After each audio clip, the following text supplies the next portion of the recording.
Hello, Victoria. Hi, Michael. So, we are here to give you some bonus content this weekend. So, we have already shot our primary episode, but we still had some juice in the tank. And Victoria had another topic or two that she wanted to go ahead and give some extra background on. I am going to be working the camera, so you won't get to see my smiling mug for this segment, but I will be here if I have a question and I will chime in. As Victoria typically is the subject matter expert and far better looking, we figured it would be better for you to Not keep your eyes true. on her as opposed to watching me. So, Victoria, the stage is yours. So, our topic in our last video was undifferentiated ego mass, which I just love saying that word because, as I've said before, it just looks like this mushy, gooey mess. And unfortunately, it's a mushy, gooey mess of undifferentiated people, meaning people that are kind of fused together and don't have a self. And that when we are undifferentiated, meaning we haven't learned how to discern what we believe, what we want, how we want to move through the world, but are only doing it based on what we were taught as children or within our culture or within our gender, we tend to end up not very healthy mentally. And in fact, oftentimes, in order to deal with the pain of not really having a self, we have to have an addiction of some kind. So as I said, we talked a little bit about undifferentiated ego mass the last time we talked, but what I wanted to focus on today was the difficulty most people, I would say, have in differentiating between their thoughts and their feelings. And that's a big deal because, yeah, we might be all enmeshed and fused with the people around us, but also when we are all messed up and unable to differentiate, hey, I'm having this thought, hey, I'm having this feeling, and be able to, take both of those and use them as data, but not necessarily like override a thought just because we're feeling really upset. We still want to be able to say, why am I so upset? What am I thinking? What am I believing? What are my mistaken beliefs? So that we don't necessarily just immediately lash out at the person that we're talking to.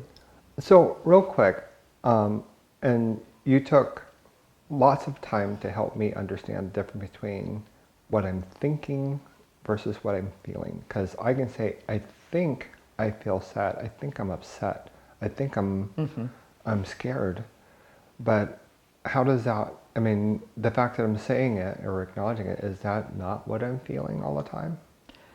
So the way you said that, I think that I'm scared, I think that's pretty close. That isn't actually too bad because you actually said a feeling.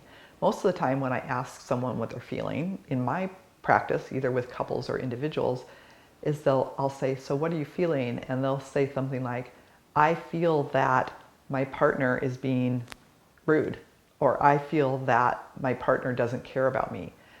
And they have no idea actually what they are feeling. When you discern what it is you're feeling, you have to say, I feel sad, I feel scared, I feel lonely.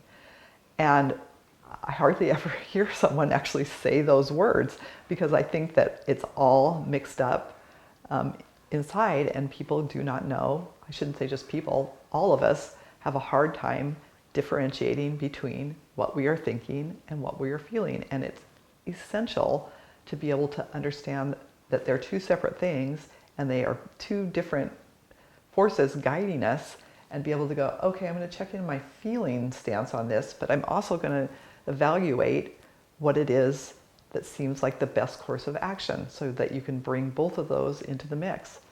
But unfortunately, it seems like people either live in their head, or oftentimes you'll have a person that just lives in their head and all they do is think and move through the world that way, which ends up being very cut off from something that's essential, disconnection, or they spend most of their time feeling and reacting to those feelings without the buffer of being able to clarify what's really going on by thinking the whole thing through. I love in the AA, they always say, play it forward.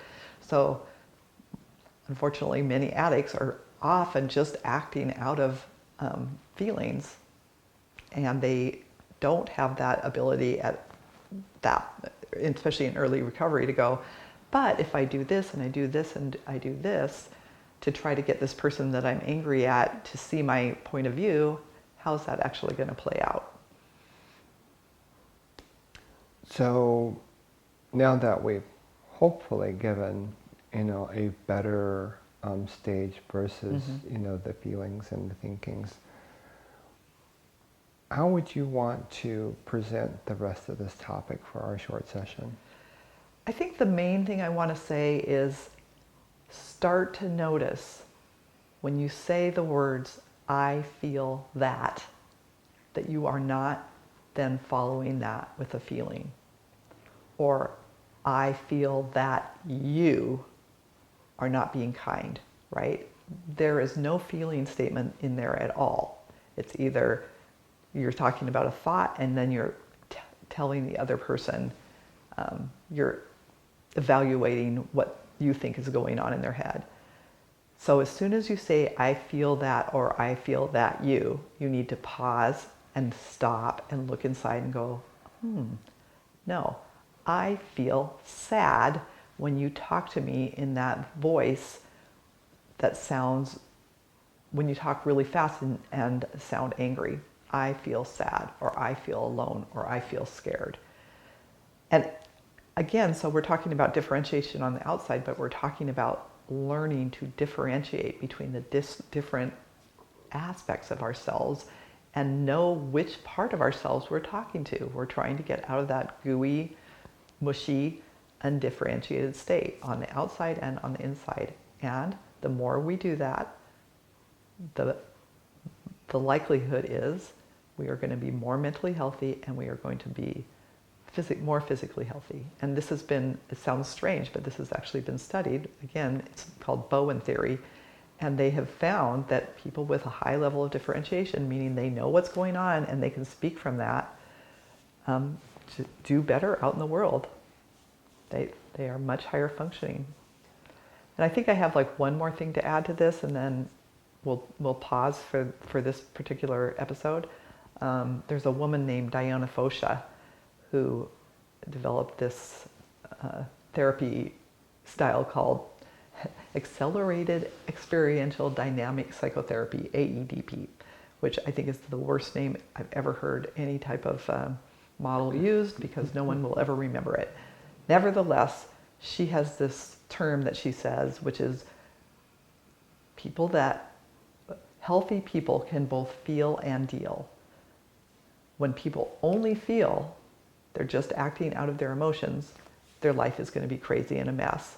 When people only deal, they are going to be very, very disconnected from people around them, because they do not share their emotions, which is how we deeply connect with people.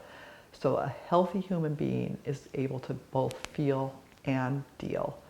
And it's something that we all need to strive for. And if we don't know what we're feeling, or we aren't able to put ourselves into the future and say, this is what I need to do to deal, we are not going to be able to function well.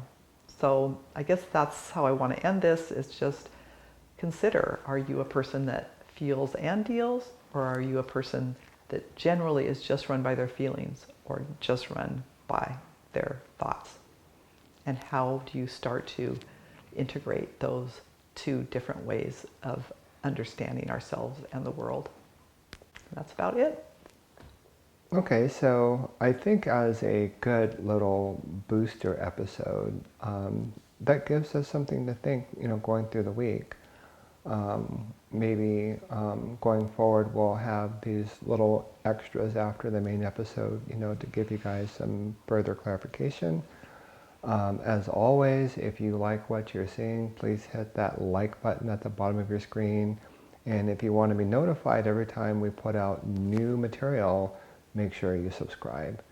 So until next time, please be healthy, be happy, recognize what you're feeling and what you're thinking, and just embrace the uniqueness of you. Thank you so much, Victoria. Yeah, thank you, Michael.